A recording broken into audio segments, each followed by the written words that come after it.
Let him have it, Mac. So I just got back from seeing the Super Mario Bros. Movie, and I have to say, I enjoyed every second of it.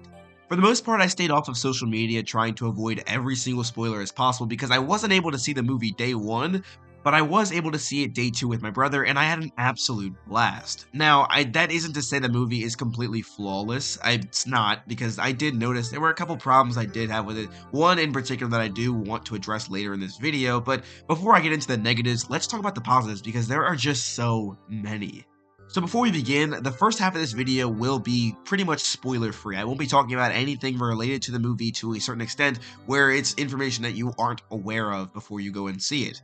But afterwards, after I hit a certain point in the video, I will dive into the spoiler territory and I will let you know before I do that, so please pay close attention and just be aware, I will be discussing spoilers later in the video. So the first thing I want to address in the spoiler-free territory is Chris Pratt's Mario. I have to say, from the moment you hear him in the movie, I feel as though it's really natural. Like, within a matter of seconds, you'll be able to really realize here that, hey, this Mario may not sound like exactly like the game Mario, but it really fits well for this character and for the entirety of the movie. You never get tired of hearing Mario speak, and it's just wonderful. And I honestly have to say the same thing about all the other characters in the movie.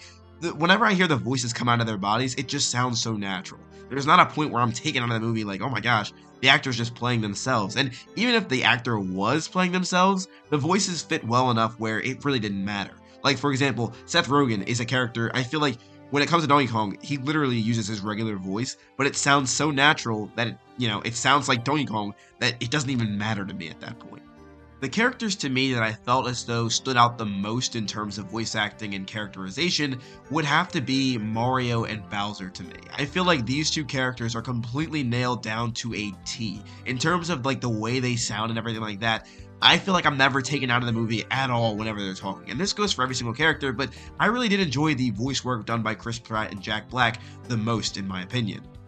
I will be talking a bit more about the characterization in the spoiler section later on in the video because there are a couple of things I really need to talk about that are related to just how these characters develop. So if you haven't seen the movie yet, I'm sorry, I really can't break it down here to its entirety, but I will say it is very, very interesting, and I'd even say very good in my opinion. Some characters get deeper level backstories and have like a longer character arc throughout the film, but there's other characters who don't. And even though they may not, there's like a good reason for it. Like, for example, Toad is one of those characters who really doesn't get a backstory or any long-term character development. And I think the reason for that is just because a lot of other characters were kind of taking up that spot, like Mario, Luigi, Peach, those kind of characters, and Donkey Kong as well. But Toad is more so like the comedic relief character, where it's weird because I feel like he didn't have as many lines that I thought he would have, or that much screen time as I thought he was going to get. But the times he's present in the scenes, it's actually really funny. So I find Toad to be like one of the characters who, even though like he may not be the most prominent in this movie, every time he's there, it's like, that's funny. I'm glad he's here. To pretty much end the spoiler-free section of this video, I want to talk about the two big complaints that I've seen in regards to the movie, and that's the story as well as the pacing of the movie itself. Now, I would argue that the story itself is actually really good for what a Mario movie is supposed to be, and a huge step in the right direction for what I want to see from this franchise going forward, because there was a whole bunch of characters that were included in the Mario, movie here that haven't been talked about or referenced in years in the actual lore itself. And because they were there, it felt like a huge step in the right direction for me because I would love to see them go this deep in some of the game's stories and stuff like that. And utilize all of this materials here within the movie and put that in more stuff in the games, because this wasn't your basic Peach getting kidnapped movie for me. I think it was a lot more than that. There was a lot more character development you had from Mario and Luigi and Donkey Kong, and I feel like it made this movie a lot more entertaining because it wasn't just the hero saving the princess or the hero saving his brother or something along those lines. It was so much more than that, which I really appreciated. The other thing that I wanted to mention was in regards to the pacing, which I actually do agree with this complaint. I feel like the movie gets progressively faster as it goes on, which is really, I don't know, like I think it reaches a point where it kind of begins to slow down once you hit like that DK jungle area, but once you basically get to the Mushroom Kingdom, things get really fast, and it's kind of like weird because I feel like there's a lot more you could have done here. Like, I feel like Mario really, gets acclimated to the environment of the Mushroom Kingdom extremely fast. And I feel like you could have had more scenes of Mario just kind of figuring things out. And as he's introduced to Toad, it's like he almost adjusts immediately. And I don't have an issue with that per se. Like, I think the length of the movie was actually fine, but I feel like you could have made this longer. And I mean longer in a good way. And I'm not saying they should purposely drag out scenes, but I am saying that I think they should really use the material that's in front of them. Mario is this character who lives in Brooklyn, a normal kind of environment, but then when you thrust him into the Mushroom Kingdom, of course he's going to have a lot of questions and be very confused about where he is. But I feel like the movie takes that and kind of makes that like a really quick, like not even 1 minute span of time where Mario just gets adjusted and nothing matters anymore. Of course, he has this desire to save his brother, but like, there should be some more confusion there. Like, Mario should be kind of figuring out the lay of the land. Like, what is this place? And he gets that answer really quickly. Like, this is the Mushroom Kingdom, but that should not be enough to satisfy one person in knowing what this area is. And that's what kind of confused me a bit about the movie itself. The pacing was very quick early on. And eventually, like I said, it does slow down a bit, so you're able to kind of see more exploration in between the worlds and everything like that, which is cool, and that's what I wanted to see throughout the entirety of the movie. But if they had kept that pacing, throughout the entire film, we would have probably seen a longer movie that would have kind of supplied a lot more to not only the fans, but it would have given, like, the story a bit more, I don't know, depth. I think that might be the word I'm looking for. With that being said, I will have to say this. I feel like if you are a Mario fan, and even if you're like a new fan and kind of know a bit about each of the games themselves and this character and the worlds or whatever, I think you'll find a lot of enjoyment in the movie. That said, if you're someone who really isn't a Mario fan and like this really isn't your cup of tea, then I don't know if you're going to find that much enjoyment in it. I think a lot of the stuff that you're going to like is because you're like, oh, I know this. Like, this is really cool because I've seen this done before in the games, and I love seeing it happen unfold here right before my eyes in the movies. But I feel like if you're someone who may be, like, coming into the fan base or really, like, new, I think you still might like it a lot, but I don't think you'll appreciate it as much as someone who's kind of been there since the beginning. And that's only because this movie is, like, a lot of references and a lot of, like, lore.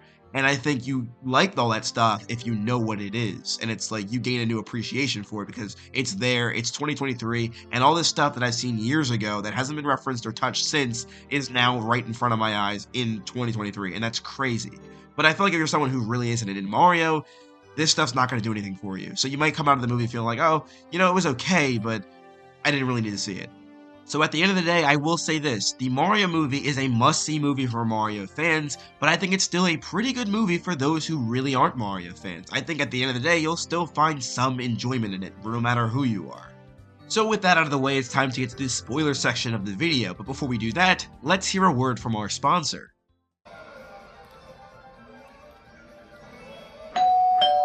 Oh, that's the door.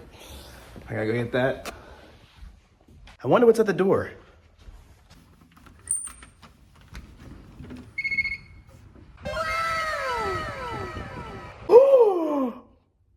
This video is sponsored by Tokyo Treat and Sakura Co.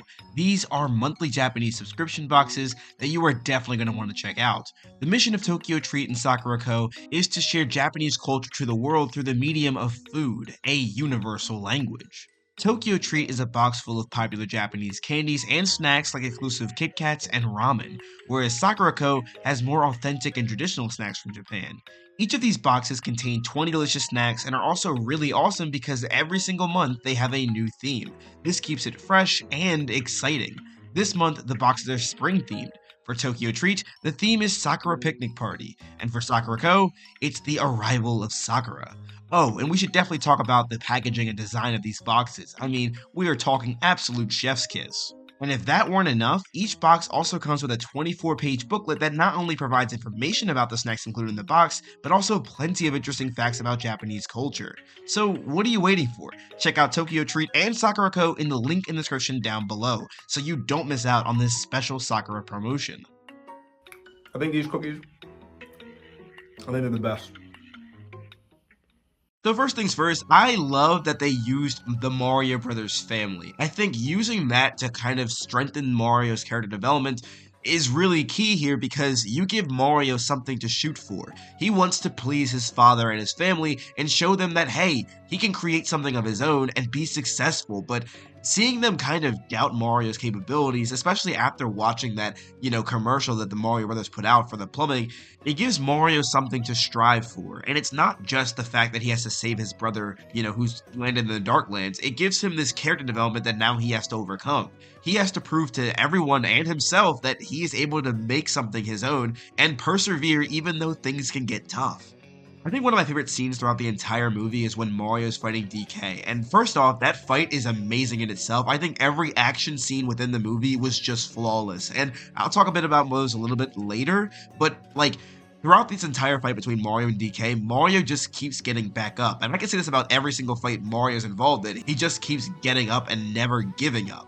And because of that, Peach is able to see him at the end of the fight after he beats DK, and she's like, wow, it's so cool how you were able to persevere and keep getting up and continuing to fight DK. And Mario's like, I've never heard anyone say that as a good thing, because in the past, whenever Mario has continued to persevere through something and it never worked out, people kind of blamed him for it, or kind of saw him as someone who just kept trying even though he would only keep failing. But Mario, he kept persevering and showing that, hey, I'm not going to quit until I succeed. And that was really awesome to see. I love the dynamic they also build between Mario and Luigi as well. I feel like their interactions were probably my favorite to see. Also tied with Mario and DK's interaction. I'll get into that in a second. But Mario and Luigi, since day one, they have a little flashback to when they were babies and stuff like that. Mario has always been seen as Luigi's protector. And at this moment in the movie where Luigi's by himself, it's so powerful because Luigi's never been apart from Mario this long and vice versa. So Luigi's kind of on his own, fighting against forces on his own. He doesn't have the help of Princess Peach or Toad or anyone to really help him navigate this situation. He's entirely on his own. And you can see the level of disappointment he has in himself after he gets taken away from the castle that he was trying to hide in. Because he's like, man, even now, ever since day one, I've always had this fear of just, being on my own. I've never been able to take care of myself without Mario being there, and I have not changed since that moment. And throughout the movie, we kind of see him deal with this, through the little scenes we see him in, which is a little unfortunate. I was hoping to see a bit more Luigi in this movie, but hopefully in the next one we'll see more of him. But I would argue that every time we see Luigi after the point he's gotten kidnapped, we see character development take place, even in the small scenes where he's just locked in a cage. I feel like he's doing a lot of internal thinking where he's like, okay, I miss my brother, I don't know what I'm going to do, I'm stuck in here, and I'm probably going to die. So I need to learn how to change things around if I can ever possibly escape the situation. And once he's saved by Mario and Mario's wearing the Tanuki suit, I feel like there's a new spark in him. He's, has a passion now to basically kind of, be better. And eventually towards the very end of the movie where he lifts up that sewer grate to protect Mario from Bowser's fire, I think that is the example of the fruits of his labor. He begins to realize that, hey, when I'm with my brother, I'm not going to fail. I'm going to always succeed. And him showcasing that belief here is so cool because we get to see that character development take place within Luigi. And again, we never see these characters have much or any character development. So to see it happen here in the movie is a huge green flag for me because, again, I want to see more of this take place within the franchise to its entirety. And the fact that the movie's doing it is a huge precedent for goodness in the future. Man, I just really love the dynamic between Mario and Luigi in this movie. From the moment the movie basically starts where Mario has an interaction with Spike and so does Luigi, where Spike throws that piece of trash at Luigi and Mario just catches it and is like, yo, you're not going to make fun of me or my brother anymore. This is just over. And Mario's able to stand up against someone who's, I think they said, double his size. And it's just so cool to see that because for years, Mario's been painted as this bad brother. But this movie really paints and flips that narrative, in my opinion, and just shows that Mario is, he's always going to be with his brother. He's always for his brother. He always wants the best for him. And same goes for Luigi wanting the best for Mario. The other relationship that I found really interesting in this movie was Mario and DK, because Mario has a similar kind of, emotional attachment to his father that DK has with Cranky, where they both just want to show them that, hey, I'm more than what you get at surface value. And it's funny to see the conflict between these two and also like the growth of them as well. It's like they continuously make each other better the more time they spend with one another, even though they're like rivals at first. And there were so many scenes that reminded me of that of like the Sonic and Knuckles interactions we had in Sonic Movie 2. Like there's literally a scene where Mario goes and saves DK from drowning, which Sonic just did in Sonic Movie 2 with Knuckles. And I don't know, as a fan of both of these series, I was just like, oh my gosh, that's like cinematic parallels right there. That is so tough. Speaking of cinematic parallels, I feel like the end of the Super Mario Bros. Movie kind of really does match up well with the end of the Sonic movie sequel, because like Mario and Luigi have the superstar power and they're just bodying everybody, and then they pick up Bowser by the tail together and throw him like it's 64, but like they're doing co-op, and that's so cool. And then you have like Sonic, Tails, and Knuckles all working together to take down Dr. Eggman. Sonic gets the Chaos Emeralds, becomes Super Sonic, and decimates Eggman. And it's just like, wow, like, I mean, I guess that's just how you're supposed to end things, but for me, as a huge fan of both series, I feel like this was really hard for me to miss. Like, I had to make some acknowledgement to it, and I guess the word I'm looking for here is similar. Like, these two scenes felt really similar to me, which is why I really liked them. Moving on here, I want to talk about like what we really didn't see much of in the trailers. I think a lot of the early concerns were, oh my gosh, we're seeing way too much of this movie in trailers and TV spots and all that other stuff, but I feel like the one big thing they really kept hidden from us, and I mean, I was a little, I guess shocked really isn't the right word, but seeing Bowser basically have this obsession with Peach is really cool, because like, I kind of wanted them to do that because like Odyssey and other previous Mario games have had that built in with Bowser where he really wants to be with Peach. And this movie, like within the trailers and TV spots, we didn't really get that impression. All Bowser wanted to do was destroy the Mushroom Kingdom, but we didn't know that that was the alternative plan. He wanted to marry Peach and rule the world together, but if things went south, I'm going to destroy everything. And that was so cool because they kept that hidden from us, and we saw like Bowser wearing the wedding outfit from Mario Odyssey, and all of this stuff was just kind of like thrown at us, and it was super surprising and really cool to see on screen because it's like, whoa, like they're referencing like stuff that's really not that hard to miss, like the Odyssey material where he's holding the piranha plants. It's just so cool to see. And don't even get me started on Jack Black's song about Peach, like the Peaches song. I mean, come on, like that was peak. This whole movie, in my opinion, was just peak cinema for real. All that's left to do is really talk about the post-credit scene, which I think I want to make a separate video for anyway, but I think we can really talk about Yoshi more specifically here. I'm surprised he was not in this movie at all. I'm really shocked about that. But seeing him in the post-credit scene, like, honestly, like, it was surprising because I think everyone and their mom was expecting, like, Rosalina or something, because we just all assumed Yoshi was going to be there, but wow, I mean, listen, I'm still looking forward to it, but I honestly didn't even need a post-credit scene at all because I was just so involved in this movie. Like, it felt so, I was just in love with it. Like, every bit of this was so much fun for me. So if they had a post-credit scene or if they didn't have one, it really didn't matter to me. It did make it better, I guess, because, you know, having the acknowledgement of Yoshi in the first place still means something. Like, I was surprised he wasn't there, but like, at least I know why. They were setting up with something more for him in a potential sequel. So yeah, really cool.